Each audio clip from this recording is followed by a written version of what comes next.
Hello everyone, welcome to success with Rai academy. 18 जुलाई 2021 के दैनिक जागरण के राष्ट्रीय संस्करण को आज के इस वीडियो में हम डिस्कस करेंगे। तो चलिए वीडियो को शुरू करते हैं।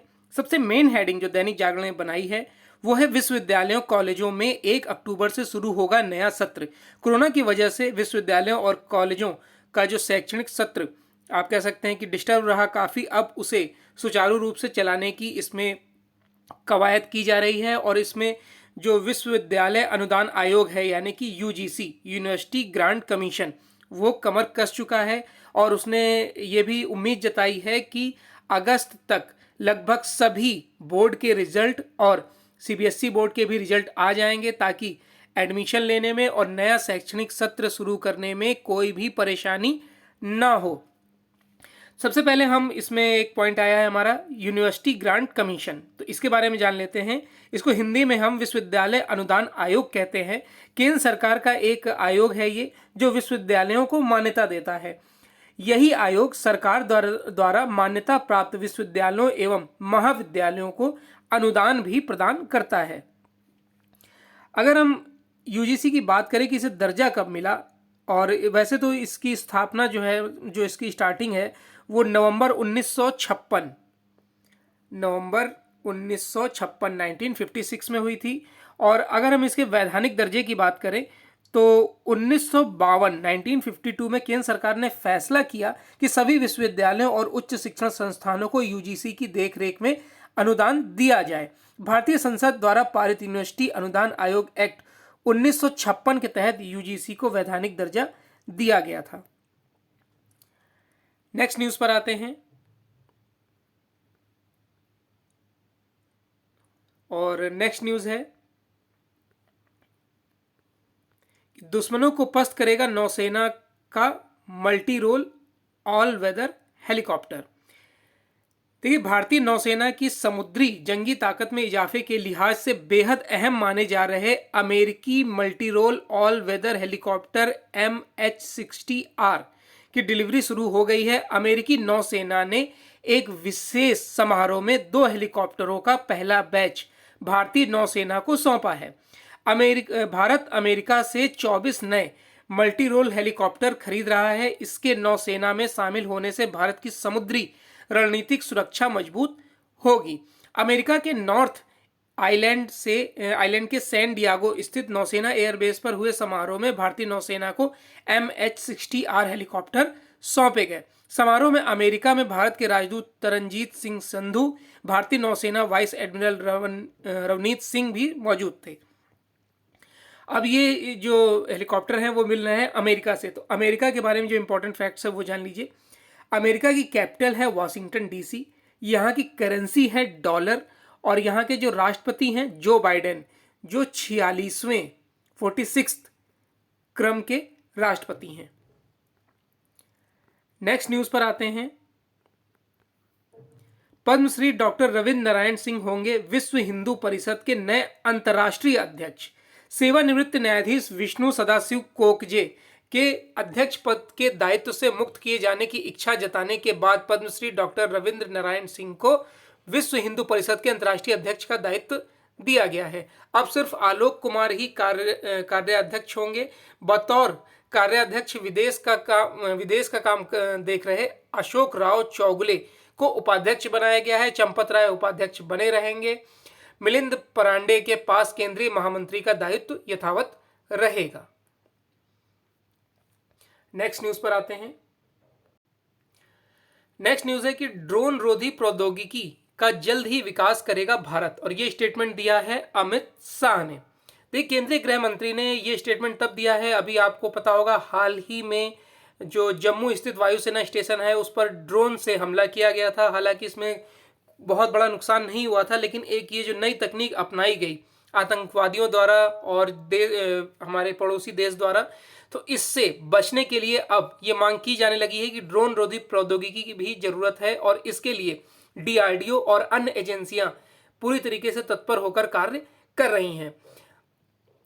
अब इसमें जो हमारे गृह मंत्री हैं अमित शाह ने कहा कि भारत की सुरक्षा नीति या तो विदेश नीति से प्रभावित रहती है या इस पर हावी रहती है। नरेंद्र मोदी के प्रधानमंत्री बनने के बाद ही देश को पहला स्वतंत्र सुरक्षा रणनीतिक मिली है। इस कार्यक्रम में सीमा सुरक्षा बल बीएसएफ के जवानों और अधिकारियों ने भी हिस्सा लिया। शाह ने इस मौके पर सीमा की रक्षा में लगे बल के सेवारत और ड्यूटी के दौरान शहीद हुए जवानों को वीरता पदक भी प्रदान किए थे। अब इसमें आपको जानने के लिए एक टर्म आया है डीआरडीओ। डीआरडीओ का फुल फॉर्म जान लीजिए, defence research and development organisation. Defence research and development organisation, इसकी स्थापना 1958 में हुई थी, 1958 में। भारत की रक्षा से जुड़े अनुसंधान कार्यों के लिए देश की अग्रणी संस्था है ये, और बलस्य मूलम विज्ञानम इसका टैगलाइन है, इसकी टैगलाइन है। नेक्स्ट न्यूज है कि दुश्मनों को पस्त करेगा नौसेना का multi role all weather helicopter. देखिए, जो अभी फर्स्ट पेज में हमने न्यूज देखी थी कि अमेरिका नौसेना ने एक विशेष समारोह में 2 मल्टी रोल हेलीकॉप्टर का पहला बैच भारतीय नौसेना को सौंप दिया है। अमेरिका के नॉर्थ आइलैंड के सैन डिएगो स्थित अमेरिकी नौसेना के एयरबेस पर हुए समारोह में भारतीय नौसेना को पहले दोनों MH-60R हेलीकॉप्टर सौंपे गए हैं। इस समारोह में अमेरिका में भारत के राजदूत तरनजीत सिंह संधू और भारतीय नौसेना के उप प्रमुख वाइस एडमिरल रवनीत सिंह भी मौजूद थे। देखिए, इसमें आपको 2 बातें जानने को मिली कि अमेरिका में भारत के राजदूत कौन है, तरनजीत सिंह संधू, और नौसेना के उप प्रमुख कौन है, वाइस एडमिरल रवनीत सिंह। अब इस हेलीकॉप्टर की जो विशेषताएं हैं वो देख लेते हैं। समुद्री इलाकों के लिए यह दुनिया में फिलहाल सबसे उपयुक्त है। अब तक इस तरह के करीब 300 हेलीकॉप्टर बने हैं। Anti submarine warfare, anti surface warfare और सर्च एंड रेस्क्यू ऑपरेशन के लिए यह सबसे मुफिद है। इस हेलीकॉप्टर की पहली उड़ान 2001 में हुई थी। अमेरिकी नौसेना ने 2007 में पहली स्क्वाड्रन बनाई। इसे रोमियो के नाम से भी जाना जाता है। नेक्स्ट है कि अब लदने चाहिए अंग्रेजों के जमाने के कानूनों के दिन। देखिए, देश में एक बहस छिड़ी हुई है कि जितने भी पुराने कानून हैं या तो उसमें संशोधन किया जाए या फिर उसको बदला जाए। उसी क्रम में है ये न्यूज। अब इस न्यूज में ये बताया गया है कि देश में अंग्रेजों के जमाने वाले कानूनों की जगह नए कानून लागू करने की जरूरत महसूस होने लगी है। सुप्रीम कोर्ट में एक जनहित याचिका दायर की गई है जिसमें 161 साल पुरानी आईपीसी यानी कि भारतीय दंड संहिता को खत्म कर समग्र कड़े दंड विधान वाली नई आईपीसी लागू करने की मांग की गई है। इस याचिका में भ्रष्टाचार और आपराधिक कानूनों का अध्ययन कर समय की जरूरत के मुताबिक समग्रता के साथ कड़े कानूनी प्रावधान करने की मांग की गई है। पूरे देश में समान अपराध के लिए समान दंड की व्यवस्था होनी चाहिए। तो सबसे पहले हम जानते हैं कि आईपीसी क्या होता है। देखिए, आईपीसी जो है यानी कि भारतीय दंड संहिता 1860 एक व्यापक कानून है जो भारत में आपराधिक कानून के वास्तविक पहलुओं को शामिल करता है। यह अपराधों को बताता है और उनमें से प्रत्येक के लिए सजा और जुर्माना बताता है।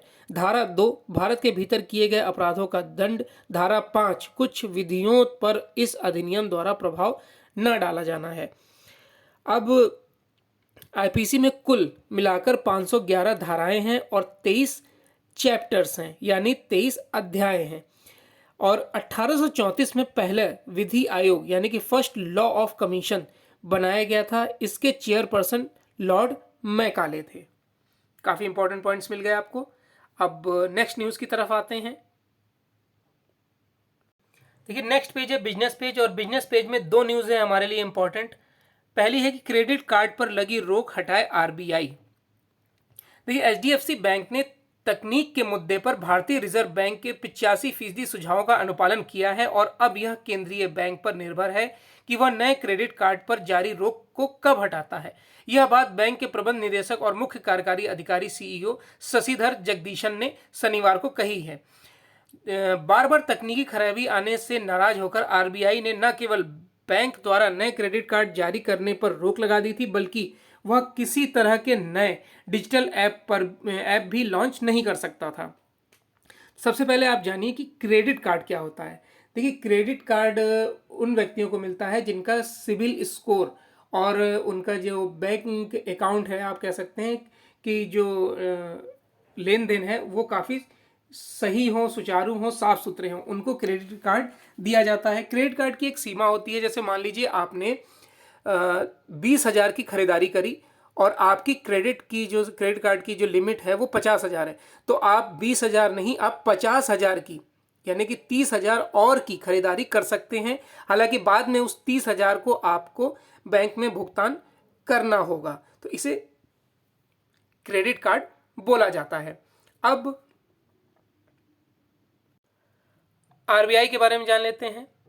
आरबीआई जिसका फुल फॉर्म होता है आपको पता होगा, reserve bank of India.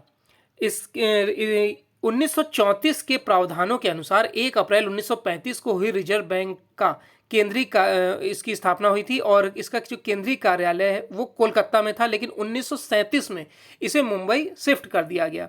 RBI अन्य बैंकों के परिचालन के लिए भी मानदंड तय करती है। इसके साथ बैंकों के निरीक्षण का कार्य आरबीआई के पास ही होता है। आरबीआई मौद्रिक जो आपूर्ति है को भी नियंत्रित करती है। इसके साथ सकल घरेलू उत्पाद की तरह आंकड़े भी यानी कि आर्थिक आंकड़े भी जारी करती है। दूसरी न्यूज़ है कि पिछले वर्ष के रिटर्न डाउनलोड ना होने से कठिन हुआ ऋण लेना। देखिए, मकान, दुकान, प्लाट, कार आदि खरीदने के लिए ऋण लेने का प्रयास कर रहे लोग इस समय परेशान हैं। इसकी वजह यह है कि लोन के लिए आयकर विभाग के ई फाइलिंग पोर्टल से पिछले वर्षों के रिटर्न डाउनलोड ही नहीं हो पा रहे हैं।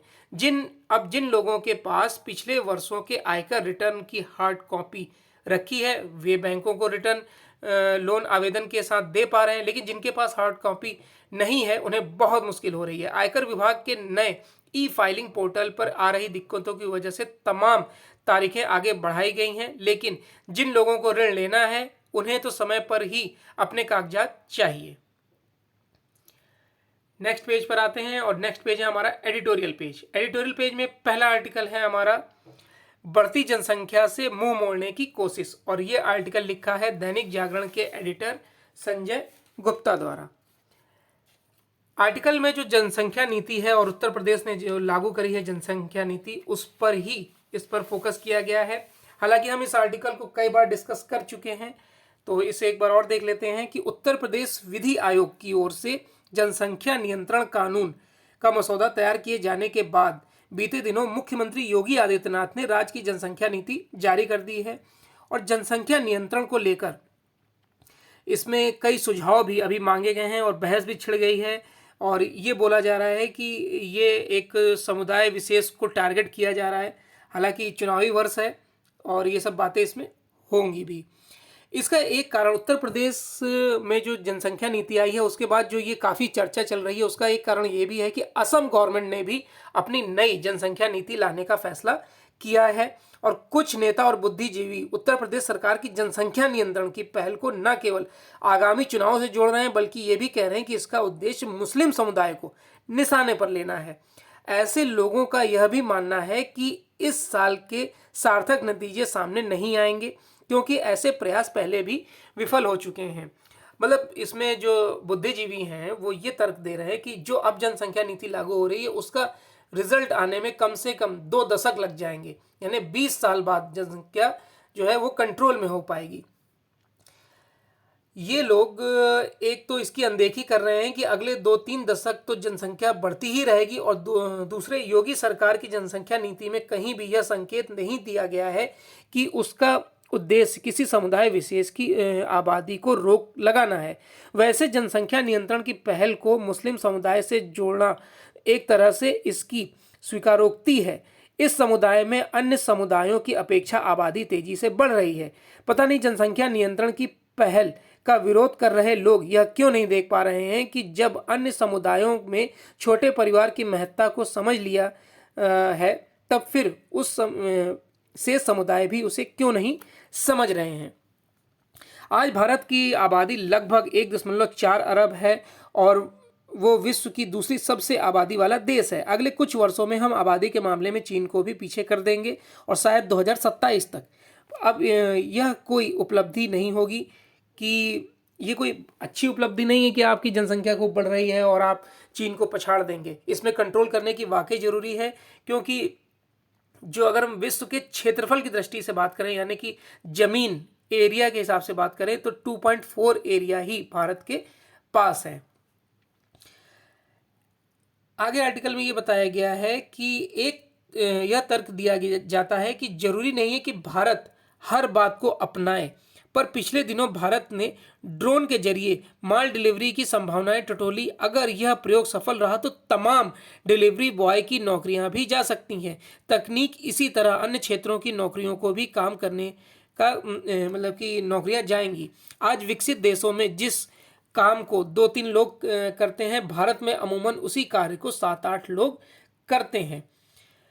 हम विश्व के उत्पादकता सूचकांक में काफ़ी पीछे हैं। हमारी एक बड़ी आबादी कृषि पर निर्भर है, लेकिन इस क्षेत्र की हमारी उत्पादकता कई दक्षिण एशियाई देशों से भी कम है। एक तर्क यह भी दिया गया है कि जब लोग शिक्षित होंगे तो स्वतः ही छोटे परिवार की महत्ता समझ पाएंगे, लेकिन शिक्षा का खराब स्तर किसी से छिपा नहीं है। इसी तरह सभी इससे भी अवगत हैं कि हम अपनी जीडीपी का बहुत कम प्रतिशत शिक्षा पर खर्च कर रहे हैं। भारत या किसी भी देश के लिए यह संभव नहीं है कि वह आधुनिक तकनीक से मुंह मोड़ रहे हैं, क्योंकि जो देश तकनीक नहीं अपनाएंगे वो पिछड़ते जाते हैं और अपनी आबादी के रहन सहन के स्तर को ऊपर नहीं उठा पाएंगे।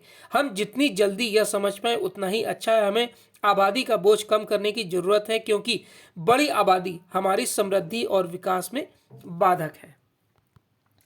नेक्स्ट आर्टिकल है एक विवाहित कवि का दुख। यह हास्य व्यंग्य है, इसे डिस्कस नहीं करेंगे। और पंजाब कांग्रेस का झगड़ा, ये पॉलिटिकल आर्टिकल है, इसे डिस्कस नहीं करेंगे।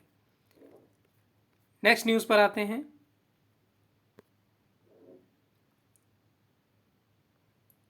नेक्स्ट न्यूज़ है कि शांति वार्ता के बीच सेना ने 3 जिलों से खदेड़े आतंकी। देखिए, अफगानिस्तान में हिंसा रोकने के लिए कतर की राजधानी दोहा में एक बार फिर अफगान सरकार और तालिबान के बीच शांति वार्ता शुरू हो गई है। बातचीत में काम चलाऊ सरकार युद्ध विराम और कैदियों की अदला बदली पर विचार कर रहा है। वार्ता के दौरान ही अफगान सेना ने पिछले 24 घंटे के दौरान 3 जिलों से अफगानिस्तान को खदेड़ दिया है। संघर्ष में दर्जनों आतंकवादियों को ढेर कर दिया गया है। रक्षा मंत्रालय के अनुसार अफगानिस्तान सेना ने बामयान के 2 जिलों साइगन और कहमर्द के साथ ही निमरुज प्रांत के कई इलाकों को कब्जे से मुक्त कराया है। तो ये आज का यानी कि 18 जुलाई 2021 का दैनिक जागरण का राष्ट्रीय संस्करण था। आई होप आपको वीडियो अच्छा लगा होगा। अगर वीडियो अच्छा लगा तो लाइक और शेयर कर दीजिएगा। वीडियो देखने के लिए धन्यवाद।